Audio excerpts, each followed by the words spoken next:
Esta es una semana corta de operaciones bursátiles porque ya llega la Navidad, la Nochebuena y la Navidad, por cierto, y veremos lo mismo ocurrir la próxima semana. Pero antes de irnos, o de hecho para comenzar, pues hay muchas cosas sobre las cuales tenemos que estar pendientes. Primero, el efecto que ha tenido esta noticia y estos cierres y este aislamiento prácticamente global del Reino Unido por esta variante que ha surgido del coronavirus. Segundo, las votaciones y todo el proceso que tiene que caminar este paquete de alivio que ya acordaron los miembros del Congreso. Eso también va a ser muy importante en las siguientes horas. Y claro, la nueva vacuna, la de Moderna, que se agrega al arsenal de vacunas que ya tiene Estados Unidos para vacunar a su gente, además de que ya se dijo quiénes son los siguientes en la fila en lo que es este proceso de vacunación. Estoy diciendo apenas un poquito de lo que se espera esta semana y lo que los inversionistas podrían estar reaccionando en relación con estas historias. Y voy con José Luis de Aro hasta Nueva York para que agreguemos más. ¿Cómo estás? Pues de momento, Gaby, viendo cómo va a abrir Wall Street después de todas esas referencias que has mencionado, veíamos precisamente cómo durante la noche del domingo y después de conocer cómo finalmente los legisladores aquí en Estados Unidos alcanzaban ese acuerdo sobre el paquete de alivio por casi 900.000 millones de dólares, los futuros en Wall Street rápidamente reaccionaban a esta noticia con optimismo y llegaban a subir más de 200 puntos en el caso del Dow Jones. Pero, sin embargo, conforme llegaban esas noticias procedentes de Reino Unido, veíamos cómo esta situación se desinflaba. Luego, a la apertura de las bolsas asiáticas y posteriormente la apertura de las bolsas europeas, hemos visto fuertes caídas debido a las restricciones que se han ido imponiendo a Reino Unido, y todo ello también se está dejando contagiar en Wall Street. En estos momentos estamos viendo cómo el Dow Jones va a comenzar la jornada seguramente con caídas de más de 400 puntos, a la baja también el Standard & Poor's 500 y el Nasdaq, en una jornada en la que todas las miras sobre todo van a estar puestas en los próximos pasos para realmente ver la aprobación de ese paquete de alivio que va a incluir múltiples factores interesantes. Básicamente emula al que ya veíamos a finales de marzo, pero las cantidades se reducen significativamente. También se deja de lado esas ayudas a los gobiernos estatales y locales, la protección legal para compañías y empleadores, dos de los factores que más rencillas habían generado entre ambos partidos, pero sin embargo vamos a ver partidas como cheques directos a los contribuyentes, también vamos a ver una extensión de esas ayudas por desempleo del gobierno federal, $300 semanales, y también vamos a ver ayudas, por ejemplo, a las aerolíneas y también a los teatros y salas de cine. Eso es muy importante, José Luis, porque tú y yo lo veíamos hablando. No solamente está el colapso económico, sino las estrategias ahora de las plataformas de streaming de, por ejemplo, HBO, Warner Media, con todos estos estrenos cines, pero al mismo tiempo streaming. Así que la parte interesante que llama la atención para conocer es el Paycheck Protection Program. Ustedes recordarán que la versión inicial de esa ayuda que aprobó el Congreso era para que no despidan personal las compañías y, bueno, pues ellos asumían ese préstamo con esa condicionalidad. Pero ¿a qué se permite, qué tipo de uso se le permite al empresario darle a ese dinero? Va a ser muy importante porque pues tienes la presión sobre pago de renta y de tantas otras cosas, José Luis. Así es, y por eso ese programa de protección de nóminas, el PPP, es importante precisamente porque según algunos análisis, como es el caso de Moody's Analytics, veíamos como en esa primera remesa, que incluía un total de 670.000 millones de dólares, recordemos que a la partida inicial luego posteriormente se añadía más dinero precisamente porque fueron muchas las compañías, sobre todo pequeñas y medianas empresas, que accedieron a estas ayudas, aunque también hubo polémica, luego tuvieron que devolver el dinero, pero básicamente esto ha ayudado a muchas pequeñas empresas a, como comentabas, el poder pagar no solo los alquileres, sino también los sueldos y los salarios aparte de sus empleados. En esta partida que vemos en ese nuevo acuerdo, estaríamos hablando de algo menos de 300.000 millones de dólares, pero sin embargo se incluyen, como comentábamos, otras partidas para industrias específicas. Esto va a ser importante, sobre todo en momentos en el que, por ejemplo, aquí en Nueva York nos adentramos ya en el invierno, vemos cómo las gélidas temperaturas van a seguir afectando, por ejemplo, al sector de los restaurantes en un momento en el que veíamos cómo el gobernador Andrew Cuomo volvía a imponer restricciones precisamente por el repunte que estamos viendo de casos por COVID-19, y todo ello va a hacer mella en la industria que solo va a permitir el acceso a sus comensales fuera de los restaurantes, y con las temperaturas en estos momentos como están en invierno, pues seguramente vamos a tener que ver cómo parte de estas compañías van a tener que acceder a este tipo de ayudas, pero muchas otras industrias y sectores. Y tenemos que recordar, Gaby, que esta situación, la situación económica generada por el COVID-19, todavía no se ha solventado, y de hecho, aunque veamos este nuevo paquete de estímulo de casi 900.000 millones de dólares, esto no quiere decir que esa posibilidad de una recuperación lenta haya quedado atrás, y seguramente tendremos que seguir viendo más partidas en el futuro conforme vayamos entrando ya en 2021. Importante hablar de lo que complementa este paquete, unos 25.000 millones de dólares de ayuda para pagos de servicios, agua, luz, etcétera, para algunos de estos, digamos,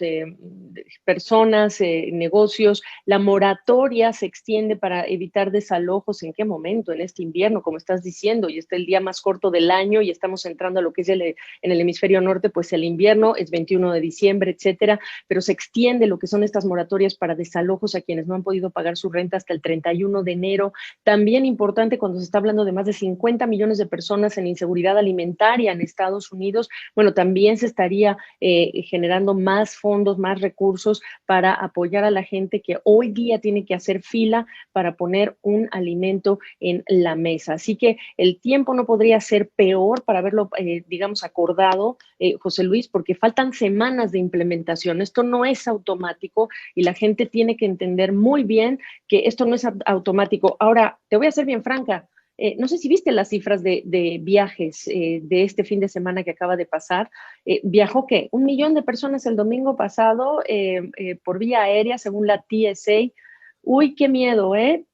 Completamente, y sobre todo al hilo de lo que comentábamos al comienzo del espacio, Gaby, debido a esa nueva cepa, esa nueva forma de COVID-19 que estamos viendo en Reino Unido, y que, por ejemplo, el propio gobernador de Nueva York, Andrew Cuomo, aseguraba que mientras no se pongan algún tipo de restricciones, como por ejemplo forzar a los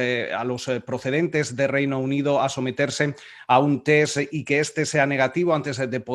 ingresar aquí en Estados Unidos, en el país, o básicamente el cerrar la frontera a ciudadanos o pasajeros procedentes de Reino Unido, como han hecho en estos momentos de forma preventiva múltiples países del mundo, podríamos ver cómo esta nueva cepa, esta nueva forma de COVID-19 podría llegar también aquí a Estados Unidos en un momento en el que, como comentabas, seguimos viendo un tráfico elevado de viajeros dentro del país. Ya lo vimos también durante la temporada, durante la festividad de Acción de Gracias, y conforme nos acerquemos al próximo fin de semana, seguramente vamos a aumentar los volúmenes de viaje, y también podríamos ver cómo siguen repuntando esas infecciones y esas muertes por COVID-19 aquí en Estados Unidos, que seguimos viendo que continúan tocando récord tras récord tras récord. Y aquí es importante también el destacar cómo esas vacunas, tanto la de Pfizer y BioNTech como la de Moderna, han comenzado su distribución, pero realmente no vamos a ver una distribución masiva entre la población estadounidense, por lo menos hasta que lleguemos a abril, junio del próximo año, con lo cual podríamos seguir viendo cómo este número de infecciones, o el posible potencial número de infecciones, puede seguir generando estragos en esta pandemia, que de momento, como comentábamos, ni desde el punto de vista económico ni desde el punto de vista de salud todavía ha terminado. Perdón, es que te puse en mute para no escuchar. El referente más cercano, dicen que la frase del año, por cierto, es eso, tienes el micrófono apagado. El referente más cercano a lo que vimos este fin de semana de más de 1 millón de viajeros es el 29 de noviembre, cuando la gente estaba regresando de lo que serían las celebraciones por Thanksgiving. Y yo digo qué miedo porque no entendemos lo cansado que está el personal médico, no entendemos los mensajes de los CDCs. Se entiende que es imperativo saludar a los amigos, pero pues hasta Zoom está preparándose, José Luis, y esa es una de las acciones que va a estar en la mira esta semana y en el año nuevo para primero abrir a no tener solo 40 minutos de posibilidades de estar con los tuyos vía virtual, pero todas estas plataformas para comunicarnos van a estar en la mira esta semana por la enorme demanda que van a experimentar. Así es, vamos a estar muy atentos, sobre todo a no solo cómo van a comportarse las acciones de Zoom y de muchas otras compañías que han sido críticas durante toda esta pandemia para trabajar desde casa, para realizar videoconferencias, sino también a si van a poder enfrentar los volúmenes, como bien digabas, que van a tener que sopesar durante las próximas jornadas, y especialmente cuando, por ejemplo, la semana pasada veíamos cómo los sistemas de Google se caían tanto aquí en Estados Unidos como en Europa en momentos críticos, y también en un momento en el que tenemos los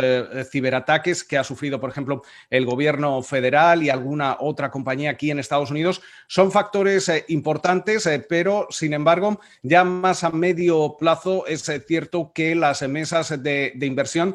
siguen apuntando a que en estos momentos, conforme vayamos mejorando o viendo luz al final del túnel de la pandemia, muchas van a ser las compañías que van a mantener ese formato híbrido de poder trabajar en la oficina, pero también desde casa, con lo cual plataformas como es el caso de Zoom van a seguir jugando un papel esencial en los próximos meses, seguramente en los próximos años, pero sobre todo esta semana vamos a estar muy atentos a todos los usuarios que utilicen en Navidad Zoom y no tengan un límite de tiempo, ver si realmente la plataforma puede sacar pecho y puede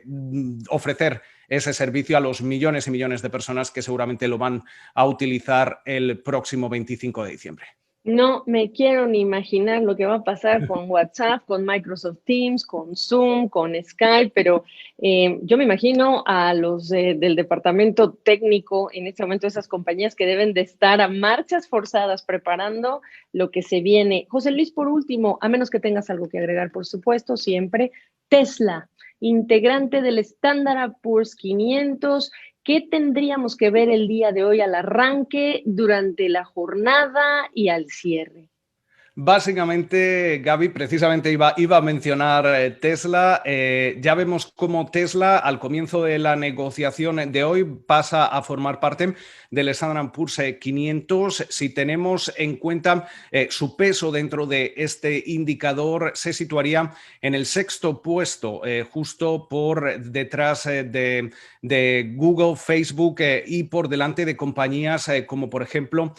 Visa, Johnson & Johnson e incluso el conglomerado de Warren Buffett, del oráculo de Omaha, Berkshire Hathaway. Vamos a seguir viendo una importante volatilidad porque es importante tener en cuenta que este es un valor cuya capitalización de mercado se ronda en el entorno de los 600.000 millones de dólares y es la compañía o el valor con una capitalización tan grande que jamás se ha incluido dentro del Standard & Poor's 500, con lo cual esa volatilidad va a seguir sobre todo notándose a lo largo de la jornada de hoy. Ya veíamos incluso cómo el pasado viernes Tesla cerraba con subidas importantes y, sin embargo, en estos momentos, antes de la apertura del mercado, parece que estaría cayendo un 3%, con lo cual esa volatilidad va a estar aquí para quedarse. Luego es importante también cómo su influencia dentro del Standard & Poor's 500 va a provocar también, por ejemplo, cómo la proyección de dividendo del Standard & Poor's 500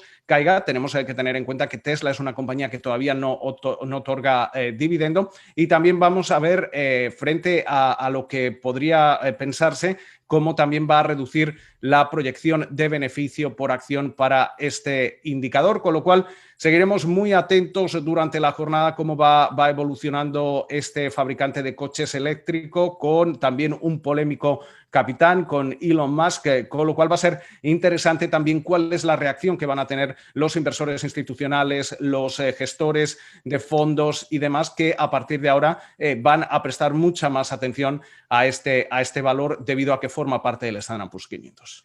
Pues ahí lo tienen, este es el día de hoy y lo que vienen en las próximas horas. José Luis Diario va a estar trabajando, ya me lo confesó, las 2 semanas igual que esta servidora, así que vamos a abusar de ti con la mejor de las intenciones y te deseamos por lo pronto un excelente día. Lo mismo, un placer como siempre, Gaby. Igualmente.